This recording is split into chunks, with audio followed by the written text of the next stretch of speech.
Hey everybody, it's Brian. Today is Wednesday, the 14th of August, 2013. Let's look at these markets. We had some selling today, and the S&P 500 was down 0.5 percentage point. We do have a recent pattern of lower highs and some support down here at 168.5, really down to 168. So this is our band of support in here.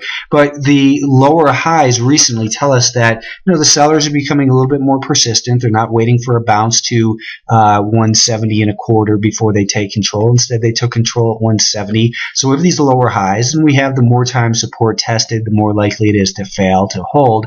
And looking at this 30-minute time frame, this is something I had pointed out midday today as well, is that we have a head and shoulders pattern forming here on this time frame. This was what the neckline would look like. That best represents it. The height of this pattern is from 171, down to about 168. So the height of this pattern here is 3 points. What we would do to come up with a price objective from this would subtract 3 points from the breakdown point at 168.5, and that would give us a price objective of 165.5. And you can see down here in the bottom left corner, 165.60 is the 50-day moving average. So that certainly looks like a level that is prior resistance, a rising 50-day moving average. So it seems like the pressure is building on this market. We don't have it broken down yet. We can anticipate that a potential breakdown is coming, but right now the odds still don't favor getting outright bearish and shorting this market. But I think that breaking below and holding below 168.50, then we could expect that 168 level to break as well. What would take it to change it back to the upside would be a move back above 170.5. So we're really kind of neutral here near term, but if we break below, and it seems like the likelihood is greater that we will break below for now, then we might want to take some action in there with a short sale. Nasdaq 100 was down a little bit today, down 0.3%, 38 basis points. But anyways, the market here, we had a new high yesterday, so it's hard to be bearish on this market. However, if you look at the 10-minute time frame, what we have here is, we'd broken past that 77 level, and we failed to hold it. For now, that tells us be cautionary, but we're still holding a rising 5-day moving average, so you can't get bearish on a market that's above a rising 5-day moving average. This trend line that maybe we break below 76.5, then what we might look at is from this failed breakout here. At that point, I think below 76.50, we could call it a failed breakout. From that failed breakout might come a fast move lower, and I think down towards the 20-day moving average, or this prior resistance here at about 75.5 looks reasonable to me. The Russell 2000 was down 41 pennies here today, and if we look at the 30-minute time frame in here, I've got it lined out already. We're talking about a head and shoulders pattern here as well. Really breaking below 103 kind of completes it. 103.50 is our near-term level, but this is kind of a neutral range between 103 and 103.50. The bigger breakdown really occurs below 103. If we get below and hold below that for about a half hour or so, then you take a look at the height of this pattern, which goes from basically 105.5 down to 103. So that's 2.5 points.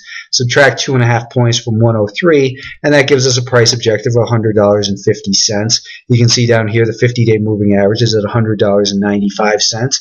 We also have this prior resistance here just under 100, so maybe we overshoot on the downside and head just a little bit under 100 if it breaks down below there. And we certainly have to be cautious and aware that that's a near-term possibility. The semiconductors, we've seen lower highs in here recently.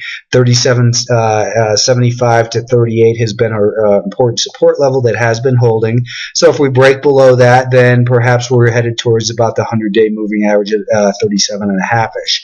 Financials were down 8 pennies today, and they do remain below that $20.40 level we've been talking about. You can see also that we have a declining 10 day moving average, which is below the 20-day moving average. So in here, we're not broken yet, but this is turning into a band of resistance right now between 2040 and 2050. So I think it looks like these financials are headed down towards 20, perhaps a little bit below that $20 level.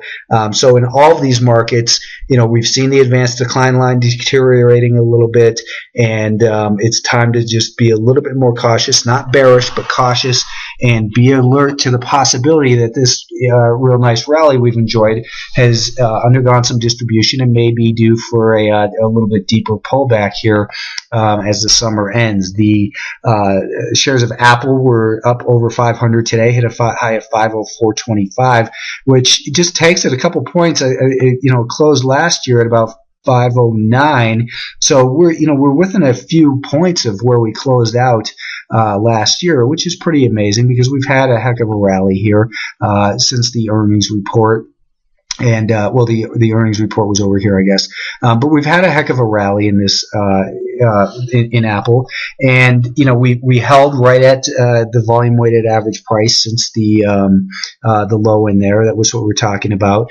Earnings came out, and we've had a hell of a rally. It got a little bit extra juice on Icon yesterday. It's still in an uptrend. I wouldn't short it. If you're an aggressive day trader tomorrow, perhaps you look at this thing and say, breaking a little bit of support. Maybe you're looking for it to pull back a little bit. If you did do that, then I would say, what you want to look at is a couple things, such as volume weighted average price since Icon, right now at about 494. That's this line I just drew in there. This move really began 3 days ago, so the volume weighted average price since the move 3 days ago is right down here at about 486. Either way, it's still in a near-term uptrend. It's a little bit overextended, I think, and a pullback down towards the 200-day moving average would certainly be welcome, I think. By the way, I will have the other video up here probably in the next hour and a half, but some people have had some problems accessing chat room.